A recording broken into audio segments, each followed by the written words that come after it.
25শে December 1991 গোটা কলকাতা যখন বড়দিনের উৎসবে মেতে উঠেছে, ঠিক তখনই শরৎ বোস রোডের কাছে এক অভিজাত ফ্ল্যাট থেকে পাওয়া যায় গিরিশ নওলাখা ও তার স্ত্রী বীণা নওলাখার মৃতদেহ।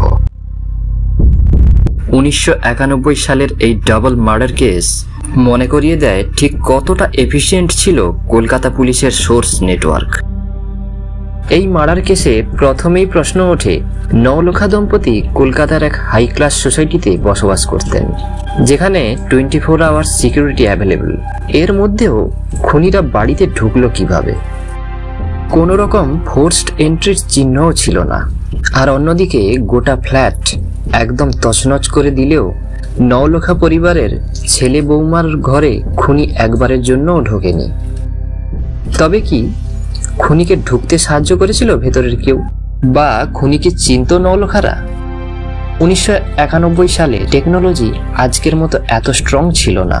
পুলিশ অ্যাপার্টমেন্টের সবাইকে জেরা করতে শুরু করে, কিন্তু 2 দিন পার হয়ে যাওয়ার পরও কোনো ক্লু পেলেন না অফিসাররা।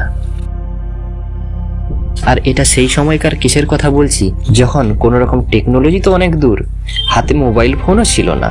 পুলিশ কাজে লাগালো তাদের ইনফরমারদের, যদি কিছু আনইউজুয়াল ইনফরমেশন পাওয়া যায়। বেশ কিছুদিন পর একটা সোর্স থেকে খবর আসে, পদ্মপুকুর এলাকায় এক জুয়ার আড্ডায় এসেছে এক অচেনা যুবক, আর হঠাৎ করেই প্রচুর টাকা উড়াচ্ছে সে। পুলিশ ওই যুবককে নিয়ে আসে লালবাজারে, আর পুলিশের হাতে ধরা পড়ার পরই ওই যুবক শরৎ বোস রোডের জোড়া খুনে তার হাত রয়েছে তা স্বীকার করে।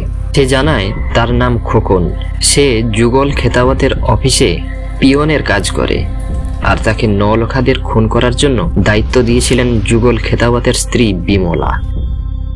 বিমলা খেতাওয়াত নামটা তদন্তকারী অফিসারদের কাছে ছিল যেন বিনা মেঘে বজ্রপাতের মতো, কেননা বিমলা ও যুগল ছিলেন নওলাখাদের প্রতিবেশী ও বিশেষ বন্ধু। তার উপর বিমলা আবার সবসময় পূজা পাঠ নিয়েই ব্যস্ত থাকতেন। একদম নরম স্বভাবের মহিলা, তিনি এমন কাজ করবেন এ যেন ছিল দুঃস্বপ্নের সামিল। কিন্তু অচিরেই ভুল ভাঙে পুলিশের, আর জানা যায় এক অন্য গল্প। যুগল ও বিমলা নওলাখাদের চিনতেন অনেক আগে থেকে, আর বীণার সঙ্গে ধীরে ধীরে এক অন্য সম্পর্কে জড়িয়ে পড়েন যুগল। আর এই সম্পর্কের জেরেই শরৎ বোস রোডের হাই ক্লাস সোসাইটির এই দামি ফ্ল্যাট গিফট করে দেন নওলাখাদের, যার ফলে অবাধে মেলামেশাও চলতে থাকলো যুগল আর বীণার মধ্যে। গিরিশ জানতেন সবই, কিন্তু লোকলজ্জার ভয়ে চুপ করে থাকতেন। বিমলা বহুবার চেষ্টা করেছিলেন যুগলকে থামাতে, কিন্তু কোনো প্রচেষ্টাই কাজে আসেনি। তাই সব শেষে করেছিলেন এই মারাত্মক প্ল্যান। যুগলের অফিসে কাজ করে পিয়ন খোকনকে হাত করেছিলেন এই খুন করানোর প্ল্যানে। নওলাখারা চিনতেন খোকনকে, তাই তারা খোকন ও তার সঙ্গীদেরকে বাধা দেননি, যার ফলে গিরিশ ও বীণার জীবনে নেমে এসেছিল এক চরম পরিণতি। কনফেশন রিপোর্টের উপর ভিত্তি করে পুলিশ অ্যারেস্ট করে বিমলা ও খোকন ও তার বাকি সঙ্গী সাথীদের। 1999 সালে আলিপুর জেলা ও দায়রা আদালত বিমলা, খোকন ও তার সঙ্গীদের যাবজ্জীবন কারাদণ্ডের সাজা শোনায়। খেতাওয়াত পরিবারের তরফ থেকে বিমলার জামিনের জন্য রাজ্যের ও বাইরে থেকে আনা লয়ারদের নিযুক্ত করাও হয়েছিল।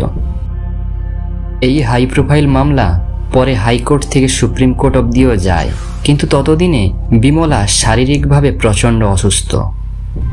দেহের একদিক প্রায় প্যারালাইজড হয়ে গেছে, এর সাথে সাথে আরও নানা রোগে ভুগছেন তিনি।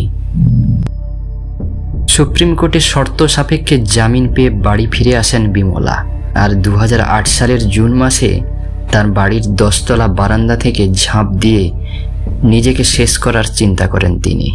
যুগল ও বীণার খুনের দায়ে দোষী হয়ে জেলযাত্রার হাত থেকে কি মুক্তি পেতে চেয়েছিলেন বিমলা, নাকি তার নিজের কৃতকর্মের ভুল বুঝতে পেরে সব আইনের ঊর্ধ্বে যেতে চেয়েছিলেন, তা আজকের দিনে বোঝা সম্ভব নয়।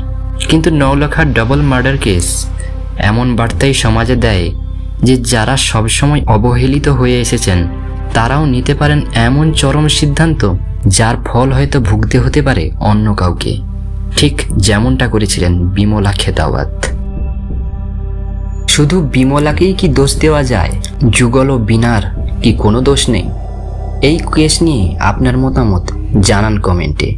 আর এই ভিডিওটা যদি ইনফরমেটিভ লেগে থাকে তবে লাইক করুন ও আরও অনেকের সাথে শেয়ার করুন। আর চ্যানেলে নতুন হলে সাবস্ক্রাইব করুন ও বেল নোটিফিকেশন অন রাখুন ট্রু ক্রাইম হিস্ট্রির জন্য।